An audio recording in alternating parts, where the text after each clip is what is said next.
highly requested, I'm going to do a perfume video for the men. I usually don't differ between women, men, and whoever, because I feel like perfume is for everybody, and most of these perfumes I do wear myself or I would wear myself. But because so many times I get the comment, could you do a men's perfume video? Could you tell us what you like on your husband or what he wears? I thought I would start out with a top winter perfumes for men that are in my husband's collection and that I love on him, and also that he loves, of course. So let's get into it. The first one would actually be Dior Homme, but it is the discontinued perfume. So for that reason, I'm shifting to Iris Malikhân by Maison Crivelli, because I feel like that is a very similar perfume. So that one has the main accords of powdery, iris, and aromatic, with notes of orris, vanilla, leather, galbanum, mastic, don't know what that is, amber, cypress, mimosa, pink pepper, cinnamon, coriander, and blackcurrant syrup. So in general, when I smelled my husband's signature perfume, which was Dior Homme, I fell in love with the DNA, and I've never smelled that DNA before. Now I know a lot of perfumes in the same family, so it's not very unique anymore, but of course the quality differs. So I picked Maison Crivelli because this one is a very smooth, very luxurious smelling offer when it comes to this DNA. And for me, I mostly get a powdery iris that feels quite cold, but then you get the very, very smooth vanilla. The leather in here is here, but it's also very smooth, almost like a suede leather. And because of this creamy iris and the sweet vanilla, it's a lot more toned down. I don't like leather perfumes, like very leather forward perfumes. I don't like them for me. I don't like them on my husband. I don't like them on anyone. It's just not my thing. But this kind of leather is so smooth and so sweet and suave that I actually do enjoy it a lot. Also, this perfume is super strong, just like Dior Homme was. Super strong. You can smell yourself and others can smell you for hours and hours and hours, and also from far away. The next one is a new addition to our collection, and it is Aid & Bob Nuit de Megeve. I've never heard of this perfume. I got it in PR and I sprayed it and I fell in love with it, but I immediately thought this is going to be a good one for my husband as well, because he loves the main note in here a lot. So this has the main accords of aromatic, woody, and earthy, with notes of grapefruit, petit grain, and cloves in the top, tonka bean, orris, and coffee in the middle, and vetiver, tobacco, and musk in the base. And a lot of people say it smells like bal d'Afrique. I don't know what people are smelling. No, not really. But also a lot of people say it smells like Vetiver Tonka by Hermès, Vetiver by Dior Privé, and also Sycamore by Chanel. And I would say those three perfumes definitely, if you put them together, smell like this. So this is a very luxurious, creamy, unisex perfume that to me basically smells like orris and vetiver. If you put those together and then you put some tonka bean in there to make it more creamy and smooth, this is what you get. It's mainly a vetiver perfume, and my husband loves vetiver and I love to smell vetiver on him.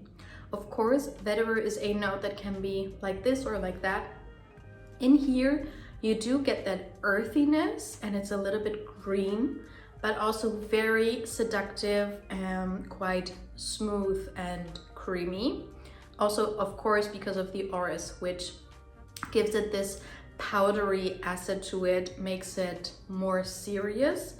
But the tonka bean makes it so sweet and creamy, but not too much. I know a lot of men's perfumes are very sweet and very punchy and out there. And to me, a lot of times it's just too much. This one is very subdued. It's like those typical, very popular sweet perfumes, but the niche version of it, more toned down. And it's not a very heavy vetiver scent. Vetiver can sometimes be a very heavy, deep, mysterious note, especially in combination with coffee and tobacco, but this one is not.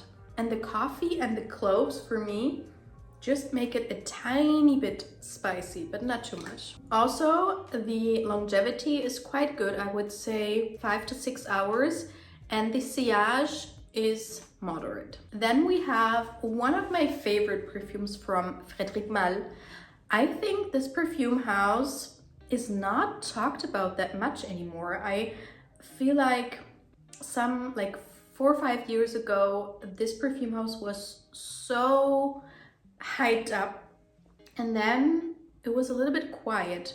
But Musc Ravageur for me is just an insane masterpiece perfume that a lot of people are leaning towards that perfume when they are launching something now, but nothing is like it, exactly like it. So this one has the main accords of warm, spicy, vanilla, and powdery, and it has a lot of notes. Top notes: lavender, tangerine, bergamot, coriander, neroli. Middle notes: cinnamon, cloves, orris root, rose, osmanthus. And base notes: musk, vanilla, tonka bean, amber, sandalwood, guaiac wood, cedar. Animal notes and patchouli. Well, this one takes you on a journey, and I'm going to tell you a story that is a little bit crazy. On our honeymoon, we went to Costa Rica, and we went to basically a jungle, and we went up a hill, and we had a guide with us from Costa Rica. It was really quiet, and then he asked us, "Do you smell this?" And I was like, "Yes, what is it?" My husband could not smell it. I'm like, "Oh my God, this smells amazing. What is it?" And he was like, "This is a wild cat's smell, and it wants to be smelled, and you were able to smell it." I'm like, "Oh my God," because that was insane. I mean, if I walk somewhere and there are a lot of stray cats or cats in general, it doesn't smell like that at all. But also, it wasn't the same smell, the same, thing. But there in the jungle, I mean, you have the smell of the jungle is insane as well. But then this smell of this wild cat, I really was taken aback. I was shook. This was the animal note that a lot of times people want to use in perfumes, but oftentimes it smells a little bit too much. And this, wow. So this one is extremely complex to describe because, of course, most of you did not have the same experience and did not go to this jungle and smell the wildcat, but it was like that. It was something animalic. It was something sweet. It had something green and something aromatic and a little spicy. Wow. I mean, just wow. This one is definitely powdery. You have this animalic sweetness with something powdery. And then you have the spices. As I said, it's like the jungle. It's a little bit wet, it's woody. It's definitely sweet and ambery. And the amber in here is so nice with those other notes. A lot of times amber is just too much for me, especially those very amber forward scents. But this one in combination with those other notes is just absolutely stunning. It's stunning and it's out there, it's loud, but for some reason, because of those notes, it's still smooth. It's still not wanting to be too much, but it is a little bit too much. It pulls you from different directions. It's just insanely good, but also I would say it's not blind buy worthy at all. You definitely have to test it out on yourself and see what you think and what your beloved ones think, because it's a wild card. And the next one is one that we have a lot of versions of, let's say, because this is not a DNA that only this perfume has. So this is actually Massimo Dutti Bronze Lavender, but this one smells a lot like Rocha Man or Coffee Break by Margiela. So the DNA is pretty much the same. They just differ in what kind of notes they focus more on, which one is a little bit more smooth, which one is maybe a little bit more unisex, feminine, masculine leaning. But the main accords are in all of those: a lavender, coffee, and warm spicy. And the top notes for this one are pink pepper, bergamot, and lemon. Middle notes, lavender and coffee, and base notes, sandalwood, vetiver, and musk. This to me is definitely unisex. This to me is first of all sweet and creamy. It's a warm scent, it's cozy and comforting, but because of this coffee and the lavender, it makes it more aromatic and a little bit more edgy and more unisex. So even leaning towards masculine, but not really. I would say it's definitely unisex. And the lavender combination with, in my opinion, vanilla. There's no vanilla listed here, but it's definitely sweet. And I feel like it's vanilla that I smell. That combination I love so much. And then you have the musk here. It reminds me a little bit of Caron, Pour un homme de Caron. But this one is the sexy date night version, and the other one is more daytime or like being cozy and a little bit more fresh and simple. But they have this combination of something sweet and the lavender and the musk, and it's just a lovely combination. Very timeless, very gentleman-like, but because of the sweetness, also very likable. And I got a perfume from Armani for my dad. I don't know what it was called, Stronger With You something, intensely maybe. And that one was also like the same type of cozy, warm, sweet DNA, but with something deep in there to make it a little bit more dense. The performance with all three of these perfumes is not beastly, but not too bad as well. I would say 4 to 5 hours, and the sillage is moderate. And then the last one is one of my favorite perfumes in my husband's collection. Every time he wears it, I'm just in awe. And if you hear the name, you will know why, because you just saw all of the other picks from me. But this is Jo Malone's Vetiver and Golden Vanilla. So I love vetiver on him, I love vanilla on him, and the combination is just too good to be true.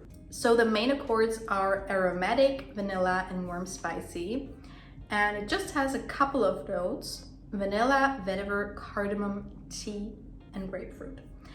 And this one is just right. There's one from L'Occitane, it's called Eau de Beau, and that one smells a little bit like it. They are in the same family. This one, because it's the Cologne Intense or Cologne Intense, is a lot more strong. The L'Occitane one is not the best when it comes to sillage or performance, but it's also a more cheap alternative. So this intense line is just my absolute favorite. I love pretty much all of the perfumes in that collection, and this one is just so good. So the vetiver in here is earthy, but not too much. It's not like wet forest floor.